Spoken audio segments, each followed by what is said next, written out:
vamos estudar sobre viver com Cristo. Já vimos vários assuntos parecidos, nós vimos completos em Cristo semana passada. Na semana retrasada nós vimos a supremacia de Cristo. E hoje nós vamos falar sobre viver com Cristo. Quais são as implicações da nossa vida quando nós vivemos com Ele. Então, hoje o verso vai falar sobre Colossenses 3, do 1 ao 4, diz assim: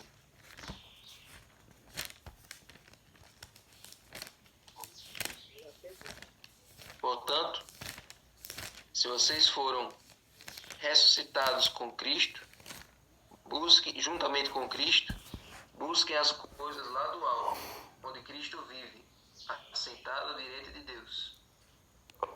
Pensem nas coisas lá do alto, e não nas que são daqui da terra.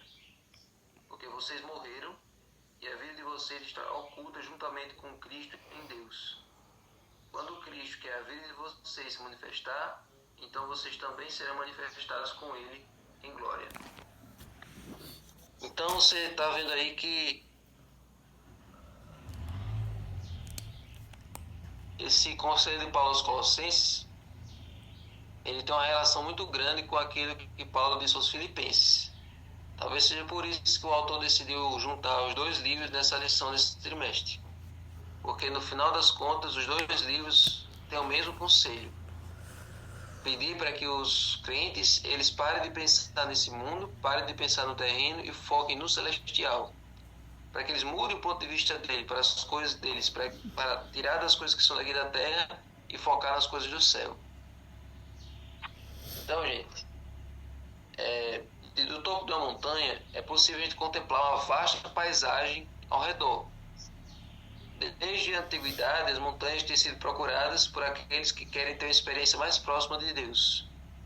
Então, existem várias pessoas que têm esse desafio. Não, eu vou subir uma montanha porque lá eu quero ter uma experiência de ficar ali, de sentir a presença de Deus. Moisés subiu o Monte Sinai, e lá ele se encontrou com Deus. Também Elias foi levado ao Monte Horebe, Monte Sinai, também para ter um encontro com Deus.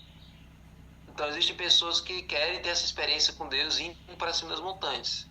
Teve até um tempo desse aí que surgiu um desafio, que eram os legendários, que eram os homens que faziam uma corrida para subir uma montanha, para ter uma sensação de dependência maior de Deus. Teve essa moda aí um tempo desse. Então, no tempo da Bíblia, tinha um negócio chamado zigurate, que foi criado na Babilônia. Inclusive, a Torre de Babel era um zigurate, que eram pirâmides construídas para que as pessoas tivessem ali um encontro com os deuses. Vocês talvez vocês não saibam, mas a Torre de Babel tinha em cada andar um apartamento, um lugar dedicado para os deuses. Um andar para um deus, outro dedicado para outro dedicado para outro. E aquele lugar era conhecido como Portal dos Deuses. Ou seja, além de cada andar desse prédio ser dedicado a um deus diferente, eles acreditavam que lá no topo desse zigurate, no topo da Torre de Babel, eles iriam fazer tipo um portal, uma ligação, uma ponte entre a terra e o céu, onde eles teriam esse acesso direto das divindades para a terra. Então, por isso que Deus confundiu aquela empreitada, porque ali tinha um propósito idólatra também. Então, na cidade de Ur, que Abraão morava, ele foi chamado a sair, tinha um zigurate grande, visível a quilômetros de distância. E o que ele está querendo dizer com isso? Mudar de altitude, mudar de nível geográfico, nível de relevo, não aproxima ninguém do céu em um sentido espiritual. Ou seja, a gente nunca pode chegar perto de Deus por esforço próprio. O esforço humano não pode nos fazer chegar a Deus. Não pode fazer o ser humano se santificar a ponto de chegar em Deus. O esforço humano não tem essa capacidade. Então, por mais que a gente construa prédios, construa torres, nós nunca vamos chegar no céu assim, com a própria força de vontade. Não tem como chegar no céu só com o esforço humano. É só a graça que pode nos aproximar do céu. É só o poder salvífico de Jesus que pode nos aproximar de lá. Então, quando nós morremos e ressuscitamos com Ele no batismo, então nós temos a nossa ligação com o Pai refeita, nós podemos nos reaproximar de Deus e ter a certeza da vida eterna. Então, é isso que o texto está destacando aqui. Se vocês foram ressuscitados com Cristo, o que é esse morrer com Cristo e ressuscitados com Cristo? Nós vimos aí no capítulo 2, no verso 12. No batismo, o batismo é uma metáfora da morte e da ressurreição de Jesus. Quando a gente é mergulhado, nós morremos para o mundo. Morremos para tudo que é do mundo. Não morremos para uma coisa e outra não. No batismo, você morre para tudo que é do mundo.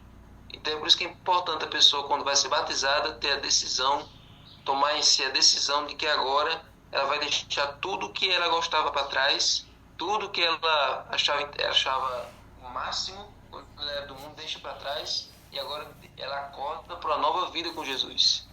Então, quando nós somos mergulhados, nós morrimos literalmente para tudo que nós éramos no mundo. E aí, ao renascer, nós ressuscitamos para a nova vida com Cristo, para encontrar para ter novos gostos, encontrarmos novos amigos, irmos para novos lugares. É uma mudança de vida. Você não é mais a mesma pessoa depois que é batizada. E talvez você vai manter o mesmo nome, você vai manter a mesma fisionomia, mas a sua experiência de vida vai ser totalmente diferente. Então, a vida cristã é isso, é uma mudança, é uma conversão da água para o vinho. E muitas coisas não fazem sentido para uma mente humana que não tem influência do Espírito Santo. Mas para aqueles que foram transformados espiritualmente e receberam um novo coração prometido por Deus, morrer para o pecado e ressuscitar com Cristo são realidades concretas. Então, para algumas pessoas lá fora, é motivo de zombaria o batismo. Eles acham, mas essa pessoa aí aprontou e bordou, pintou e bordou e agora se batizou, agora está crente, agora está santa. Não, todos nós sabemos aqui que nós não viramos santos. A diferença é que nós temos a certeza que nossos pecados foram apagados, mas nós continuamos pecadores. A minha vida de pecados antes foram completamente perdoados por Jesus e apagados do livro. Não tem registro mais dos pecados no céu, uma vez que eles foram perdoados. Embora a gente ainda tenha que enfrentar as consequências dos nossos erros. Certo? Então, por exemplo, Davi foi perdoado, mas Davi teve que sofrer o resto da sua vida por causa daquele erro. Perdeu o filho, perdeu outro. Nós ainda continuamos sofrendo as consequências, mas sofrer as consequências dos nossos erros com a ajuda de Deus é bem melhor, o fardo é bem mais leve. Então, é isso que acontece após o batismo. Não ficamos santos, mas nós iniciamos uma batalha agora contra o pecado para um dia nós ficarmos santos. A santificação é uma batalha diária contra o eu. Essa é a diferença de quem é batizado para quem não é. A pessoa que não é batizada, a pessoa que está no mundo, ela não está lutando contra nada, ela está só seguindo a correnteza para onde o pecado leva. Mas a pessoa que se batiza agora está querendo nadar contra a correnteza, lutando contra aquilo que ela gostava, lutando contra as tentações que, de vez ou outra, assolam a vida dela. Então, essa é a realidade da vida cristã, uma batalha espiritual. Então, gente, acima de tudo, é importante que a nossa mente, que nossas atenções estejam voltadas para o céu. Às vezes eu acho que muitos adventistas, tem muitos membros das nossas igrejas, que nunca pararam para pensar no céu. Nunca pararam para refletir na vida eterna. E se elas tivessem feito isso, o estilo de vida deles seria totalmente diferente. As decisões que eles tomariam na igreja seriam totalmente diferentes. Os comentários que eles fariam seriam bem diferentes. Parece que as pessoas passam 100% do seu tempo olhando apenas para essa vida aqui. As conversas deles sempre giram em torno de política, sempre giram em torno dos esportes, sempre giram em torno de uma fofoca, sempre giram em torno de algum caos da vida do dia a dia. Sempre é terreno, sempre é daqui. Ninguém nunca comenta uma história da Bíblia, ninguém nunca comenta sobre revivados, ninguém nunca comenta sobre a lição, ninguém comenta sobre coisas espirituais. Você já parou para pensar que talvez você nunca tenha tido uma conversa espiritual com ninguém? É sempre coisas supérfluas, coisas terrenas. Então, a boca fala daquilo que está cheio o coração. Se o meu coração estiver cheio de coisas seculares, não tem como o Espírito Santo habitar. Tem gente que pode até achar que está com o Espírito Santo dentro de si, mas não está. O Espírito Santo só está onde se fala sobre ele, onde se busca sobre ele, onde o coração está cheio de coisas espirituais. Então, Paulo queria que os colossenses e filipenses pensassem naquilo que é positivo, pensassem no que é celestial e evitassem ficar atrelados às coisas da terra. Então, nós podemos fazer uma escolha diariamente. Com que eu vou abastecer minha mente hoje? Quais vão ser os meus pensamentos? Quais vão ser as minhas atitudes? Atitudes de um cidadão terreno ou de um cidadão dos céus? Lembre-se que a Bíblia várias vezes faz uma lista do que um cidadão do céu deve fazer. O que é que ele deve dizer, como é que ele deve proceder com as outras pessoas. Então, avalie para você mesmo. O que eu estou fazendo é realmente é uma atitude digna de alguém que vai para lá ou de alguém que quer permanecer aqui? Pense nisso. Senhor Deus, muito obrigado, Senhor, pela lição de hoje. Muito obrigado por isso que aprendemos de Tua palavra. Nos ajuda, Senhor, a entender que a realidade do céu é a única que nós devemos buscar. Nós vivemos aqui na terra, nós trabalhamos, nós nos casamos, nós temos as nossas vidas, mas é tudo, Senhor, com o intuito de preparar nossas famílias para ir para o céu.